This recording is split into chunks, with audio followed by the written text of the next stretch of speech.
It was a quiet night in the city, the kind of night that made everything look peaceful from the outside, even though many lives inside the buildings were falling apart. The roads were almost empty and the sound of traffic was low. Streetlights reflected on wet roads, making the city look calm and beautiful. But behind closed doors, people were dealing with stress, secrets, and choices that could change their lives forever. Armin Malik stood near the large glass window of his office, looking down at the city that he ruled from the shadows. To the world, he was a respected businessman, someone who attended meetings, signed deals, and donated money to charities. People admired his success and wanted to be like him. Very few knew that his wealth and power came from a dangerous world, where trust was rare and violence was normal. Armin had grown up in this life. He did not choose it. It was handed to him by his family, and leaving it was never easy. The office was quiet, but Armin's mind was loud. He felt tired in a way that sleep could never fix. His phone lay on the table behind him, lighting up again and again. He already knew who it was, his wife. 10 missed calls. He did not check the messages. He did not want another argument, another reminder of a marriage that existed only for society and family respect. There was no love left, only responsibility and distance. He turned the phone face down, choosing silence instead of conflict. Sarah stood a short distance away, waiting patiently. She was his personal assistant, but her role in his life was much deeper than her job title. She handled his schedules, managed important documents, and often stayed late when others went home. She had seen sides of Armin that no one else had seen, moments of anger, moments of fear, and moments of deep loneliness. She came from a simple background and had worked very hard to reach this position. This job was not just work for her, it was survival. She watched Armin quietly, noticing how heavy his shoulders looked and how tired his eyes were. She felt sympathy for him, even though she knew his world was dangerous. In real life, people are not always good or bad. Sometimes they are just broken in different ways. Sarah wanted to say something kind, but she stayed silent, knowing that silence was often safer. Armin finally turned around and looked at her. Their eyes met, and for a moment time seemed to slow down. There was something unspoken in the air, something that had been growing for a long time, but was never discussed. The office felt smaller, and the quiet outside only made the moment heavier. His phone vibrated again, breaking the silence, but he ignored it without even looking. He walked toward Sarah slowly, as if unsure of his own steps. He stopped in front of her and gently held her face. There was no anger in his touch, no force, only a tired need for comfort and understanding. His smile was soft, but his eyes were filled with pain. "I need you tonight," the mafia boss said, holding her face while smiling as he ignored his wife's 10 missed calls.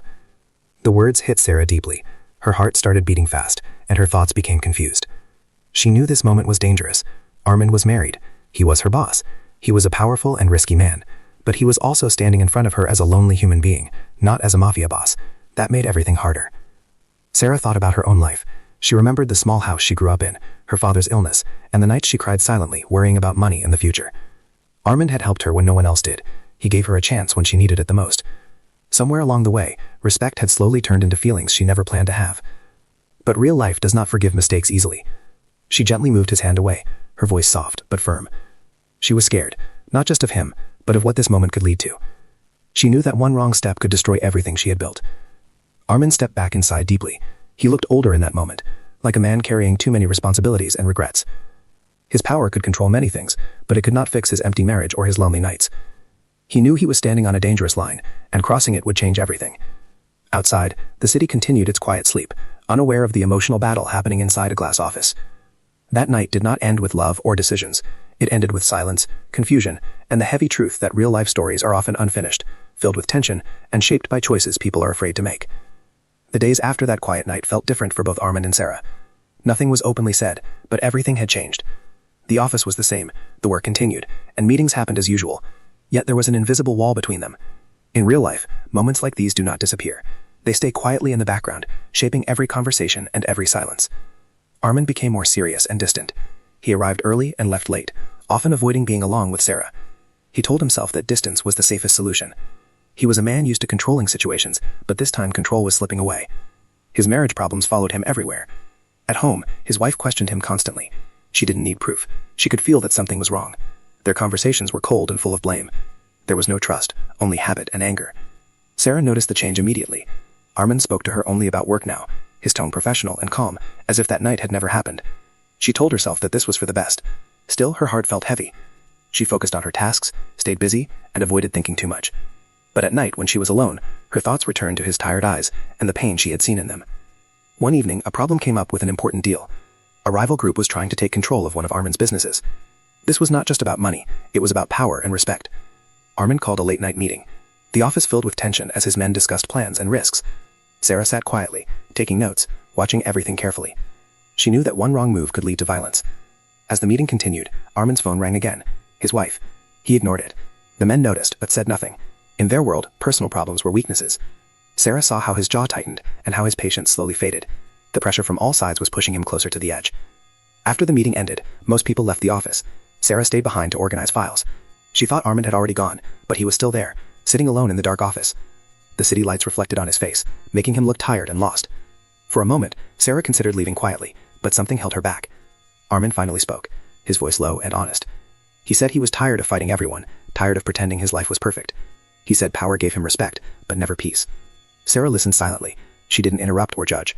Sometimes in real life, listening is the greatest support someone can give. He admitted that his marriage had been broken for years. They lived together but did not understand each other. He felt trapped by expectations and family pressure. Sarah felt sympathy, but she also knew that sympathy could turn into something dangerous if not controlled. She gently reminded him that choices had consequences. She told him that she respected him, but she also respected herself. She didn't want to be a reason for more pain. Her words were calm, but they were strong. Armin looked at her with surprise. He was used to people agreeing with him out of fear. Sarah's honesty was rare. That night ended without drama.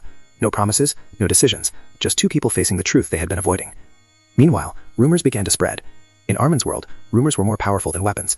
His wife heard them too. She confronted him directly, accusing him of betrayal. The argument was loud and emotional. Years of frustration came out in angry words. She said she felt invisible. He said he felt controlled. Both were hurt, and neither were innocent.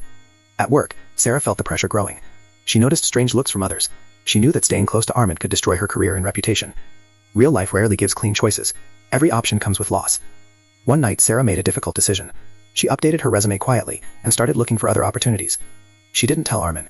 She believed that sometimes the strongest choice is walking away before things break completely. Armin sensed something was changing again. He noticed her distance, his quiet strength. For the first time in years, he felt fear. Not of enemies, but of losing someone who saw him as a human, not a monster. Part 2 ends not with action, but with tension, broken lines drawn carefully, silent battles inside hearts. Because real life does not rush, it waits, builds pressure, and prepares people for the moment when everything must finally change. Life did not slow down after Sarah made her quiet decision. Instead, everything around her and Armin began to move faster, as if time itself knew that change was coming. The calm tension that once filled the office slowly turned into something heavier, something dangerous. In real life, problems do not arrive alone. They come together, testing people from every direction. Armin was under more pressure than ever before. His rivals had grown bolder, sensing weakness. Deals that once went smoothly now required force and threats. His men watched him closely, noticing that he was distracted. In their world, distraction could cost lives. Armin tried to hide it, but his thoughts were no longer fully on business. Sarah's silence, her distance, and the feeling that he was losing control over the only person who treated him honestly troubled him deeply. At home, things were worse. His wife no longer pretended that everything was fine. The house felt cold, filled with arguments and sharp words. She accused him of choosing work over marriage, secrets over truth.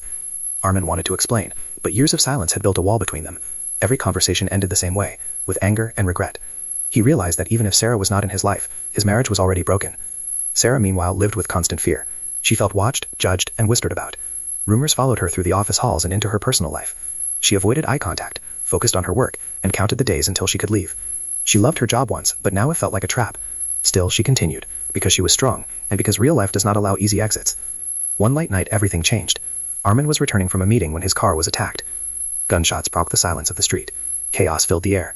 His guards reacted quickly, but the damage was done. Armin was injured and rushed to the hospital under heavy security. News spread fast, shaking his entire network. Sarah received the call while at home. Without thinking, she rushed to the hospital. Fear pushed away logic. Sitting outside the emergency room, she realized how deeply Armin had affected her life. Power, status, and danger meant nothing in that moment. He was just a man fighting to survive. Hours passed before the doctor finally came out and said he was stable. Relief washed over her, followed by exhaustion. She stayed there quietly, unseen by most, avoiding questions and attention. When Armin finally woke up, weak and confused, the first face he saw was hers. That moment changed him. He saw fear in her eyes, not for his power, but for his life. No one had looked at him that way in years. His wife did not come that night. Business partners sent messages, not prayers. Sarah stayed, sitting silently, offering comfort without words. During his recovery, Armand had time to think. For the first time, he questioned the life he was living. The violence, the lies, the constant danger. He realized that his power had cost him peace, love, and trust. The attack showed him that he was replaceable in his world, but his life was irreplaceable to himself. Sarah visited him only when necessary. She kept her distance, protecting both of them. She knew emotions were fragile now. One wrong step could break everything. Still, there was honesty between them that had never existed before. They spoke about fear, mistakes, and the future, not as boss and assistant, but as two people who had seen the worst of life. Armand told her he wanted out. Not suddenly, not recklessly, but slowly and carefully. He wanted to step away from the darkness that had defined him. Sarah listened, but did not make promises. She knew change in real life takes time and sacrifice. As Armand healed, his enemies watched. Weakness always attracts danger. But something had changed in him. He was calmer, more focused, and more determined. He began planning a future where he was no longer ruled by fear. Sarah submitted her resignation quietly,